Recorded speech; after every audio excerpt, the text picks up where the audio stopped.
What was your strategy to film these game sequences and make them look as authentic and real as possible? It was a wild dance. The actors were trained as much as possible to play not only like high-level basketball, but play like the characters they're playing. You know, Quincy was trained for the entire time to play and move like Magic, the no-look pass, the high hand dribbling, all that kind of stuff. Also, dealing with heights of actors and various ways of cheating those heights on and off the court. I mean, I think the basic workflow, tell me if you agree with this, Mihai, is like we'd start wide. We'd shoot the basketball scenes from our widest positions, often on the Ikegami cameras, on the television cameras, and on film from wide, but like shooting the plays as if they were live, happening completely with a mix of the actors and our basketball doubles. And then we'd getting closer and closer and closer and start breaking it down piece by piece using various camera tools on the faces of our actors, and as much as possible with our actors doing what as great basketball as they could. And then we'd fill in the blanks with the basketball, with the doubles. I mean, the main, I think, weapon that really helped it come alive was our rollerblade operator. It was John Like, was our rollerblade operator who took a small 16 millimeter camera and kind of became one of the players. I mean, we were basically rehearsing the plays, and then we were bringing in John to rehearse like one of the players, and we would figure out ways of him doing these like long extended oneers, moving through a play, following a pass to another player, up to a face, into the net. You know, it's like we were trying to figure out a way to get the camera physically to keep up with the game and also have like emotional connection with the characters. And the rollerblade camera was like the real weapon for that. But honestly, sometimes the Ikegami TV cameras were the ultimate weapon. I mean, they just made it feel real. Like you looked at everyone in period outfits playing these famous plays from a wide, from like the right position where the cameras actually were on TV on the Ikegami, and you're like, I believe this. So I think it's like a combination of all these things, all these techniques together, you believe it, you know?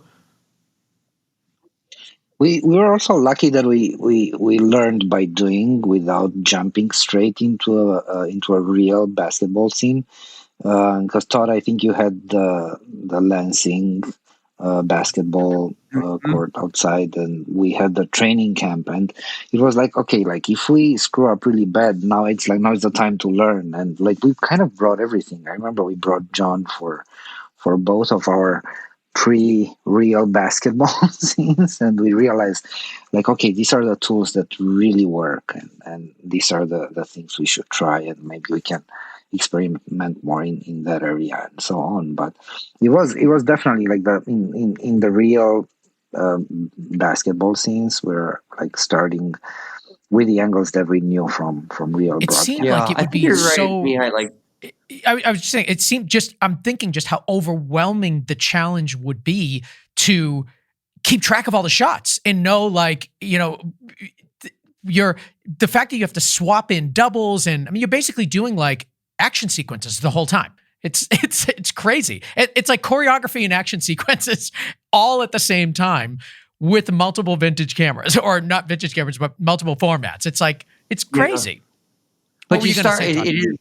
Well, no, I agree with you. And it's like what you're saying, Mihai, it's like we got good at it because we had a chance to get better at it as we went. It's actually like the story of the script is like the Lakers are, first they don't know how to gel, then they start gelling, then they start doing better, then they start doing really better. And then by the season finale, they're playing this very legendary level of basketball, you know, and I think we got to film it that way as well. So like as they got better, we got better at it. And I think at a certain point you just know, like instinctually, like the Ikegami gives us these things. And then as you're storyboarding at that point, you know, like the basketball doubles gives us these, and wides allow us these elements, but the scene never really works until you get a camera right here physically with the character, you know, and it's like you start understanding what pieces you can and can't get. You also spend a lot of time shooting stuff that doesn't work, and you just realize like, okay, got it. Like that was a waste of 2 hours, and you know, we now know like, cool, where you can't shoot basketball that way, you know. And I think also the 8mm was like a major key in this, which is Justin Cameron, our operator, running around free on set without a monitor with his 8mm camera, climbing up into the rafters of the set, shooting down and making sure to get the dunks and get in there and get the hits, and like him like telling the story, knowing the beats in the script, and just, I mean, the editors and our showrunner told me every single time they were editing basketball and they were missing a specific beat, the answer was in the bin labeled 8mm. All those details, you know? Oh, that's awesome. What a fun gig that's this Justin must have had. My God.